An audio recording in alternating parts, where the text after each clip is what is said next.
क्या आपने कभी महसूस किया है कि जितना ज्यादा आप चीजों को पकड़ते हैं उतना ही वो आपसे दूर होती जाती है, चाहे वो रिश्ते हों, सफलता या जिंदगी के मकसद।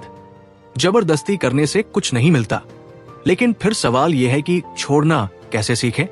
आज हम बात करेंगे लाओ टीजेड्यू के टाओइज्म में बताए लेटिंग गो के असली मतलब की।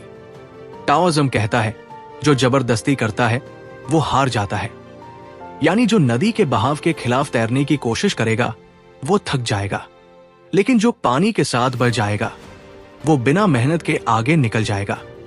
यही लेटिंग गो का सिद्धांत है। हमारी जिंदगी भी ऐसी ही है, जितना दबाओगे उतना छूटेगा, लेकिन जब आप खुलकर छोड़ देते हो तो सब कुछ अपने आप सही जगह आ जाता है।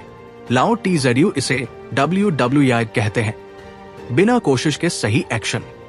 ये किसी आलसी की तरह बैठ जाना नहीं है, बल्कि उस तरह का सहज प्रयास है जैसे एक किसान बीज बोकर प्रकृति पर भरोसा करता है। वो रोज पौधे को खींचकर बढ़ाने की कोशिश नहीं करता, बल्कि उसे अपने समय पर फलने देता है। इसका मतलब ये नहीं कि आप कुछ करें नहीं, बल्कि जो आपके कंट्रोल में नहीं उसे जबरदस्ती कंट्रोल करने की बजाय उसे प्रकृति पर छोड़ दो।